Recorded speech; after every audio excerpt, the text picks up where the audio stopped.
बात कर लेते हैं यहाँ पर 7 से विभाजिता की जाती, मतलब ये हुआ कि आपको जो है क्वेश्चन पेपर में आपको संख्या दी जाएगी और वहां से आपसे कहा जाता है कि जो है ये संख्या में से किसमें से विभाज्य है, मतलब ये कि इसमें आपको ऑप्शन देता है, तो वहां पर आपको जो है जब इनकी शॉर्ट ट्रिक आपको पता होगी तभी वहां पर जो है अपना समय बचा करके जो है क्वेश्चन को सॉल्व कर पाएंगे। तो हम यहाँ बात कर लेते हैं 7 से विभाजिता की जाती। तो यहाँ पर हमारी शॉर्ट ट्रिक क्या होती है, मतलब कोई संख्या आपको बड़ी दी गई है तो आप क्या करेंगे, वहां पर आप जो है उसको भाग करने का प्रयास करेंगे और जैसे ही आप भाग करने का प्रयास करेंगे वैसे क्या होगा, आपका पूरा का पूरा आपका जो समय होता है इन सवालों में जो है चला जाता है। तो उससे बचने के लिए मतलब ये कि हमें समय को बचाना है और समय को जो है अन्य क्वेश्चन में हमको यूटिलाइज करना है। तो उसके लिए हम करते क्या है कि जब भी आपका 7 से विभाजिता का आपका आता है तो वहां पर हम करते क्या है कि अगर आपकी कोई संख्या लिखी है, देखिए ये फॉर्मूला हम कैसे बनाते हैं उसको हम बताएंगे, मतलब ये कि आपको अगर फॉर्मूला याद नहीं होता है तो वो कैसे जनरेट हुआ उसको भी हम बताने का प्रयास करेंगे। जैसे हम एग्जांपल के तौर पर लेते हैं, मान लीजिए यहाँ पर हम 14 ले लिए, कितना ले लिया यहाँ पर 14। तो हमने जब 14 ले लिया तो हम यही से जो है अब इसका जो सूत्र होता है मतलब कैसे हम इंप्लीमेंट करेंगे क्वेश्चंस में, तो हम यहाँ से सीखते हैं। तो हम करते क्या यहाँ पर देखिए, यहाँ पर आपका अगर हम 4 को हटा दें तो 4 क्या आपका इकाई का अंक है, मतलब ये कि अगर हम देखें यहाँ पर इकाई का अंक कितना यहाँ पर आपका है 4 है, तो हमने क्या किया इकाई का अंक यहाँ पर ले लिया, ठीक है। अब हम करते क्या है कि इकाई के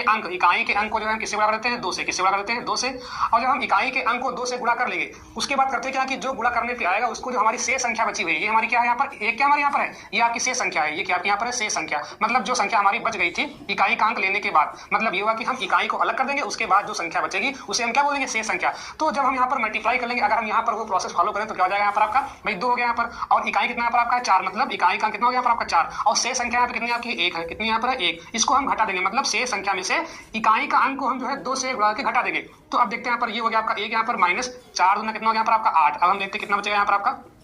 8 यहाँ पर आपका माइनस का है, 1 आपका है प्लस का, दोनों के चिन्ह क्या विपरीत है, मतलब ये घट जाएंगे। अगर चिन्ह होते हैं विपरीत तो हम घटाते हैं, कैसे घटाते हैं, बड़ी संख्या से छोटी संख्या, तो बड़ी है 8 और ये क्या आपकी छोटी, कितना बचेगा आपका 7। लेकिन चिन्ह किसका लगाएंगे, जो संख्या आपकी बड़ी है, बड़ी कौन संख्या यहाँ पर आपकी 8, इसका चिन्ह क्या लगेगा यहाँ पर आपका माइनस। अब देखते हैं यहाँ पर -7, तो -7 क्या 7 से कटेगा, सीधी सी बात है 7 के साथ। अब संख्या आपकी यहाँ पर चाहे माइनस में हो चाहे आपकी प्लस में हो, हमें यहाँ पर किससे मतलब है कि जो आपका पूर्णांक दिया गया उससे मतलब है, तो ये 7 क्या होगा आपका 7 से कट जाएगा। तो फॉर्मूला कहाँ जनरेट हुआ आपका, फॉर्मूला आपका यही जनरेट हुआ, मतलब ये हुआ कि ये फॉर्मूला जनरेट करने की आपकी ट्रिक है, इससे हम जो है आसानी से कभी हम भूलेंगे नहीं इसको जो है। अब देखिए जब भी आपको 7 से चेक करना हो विभाजिता तो हम क्या करेंगे वहां पर, मतलब ये हुआ कि शेष संख्या मिलेंगे यहाँ पर, शेष संख्या में से हम क्या घटा देंगे यहाँ पर शेष संख्या माइनस कितना कर देंगे यहाँ पर आपका 2 गुणे इकाई का अंक, 2 गुणे इकाई का अंक, 2 गुणे इकाई का अंक,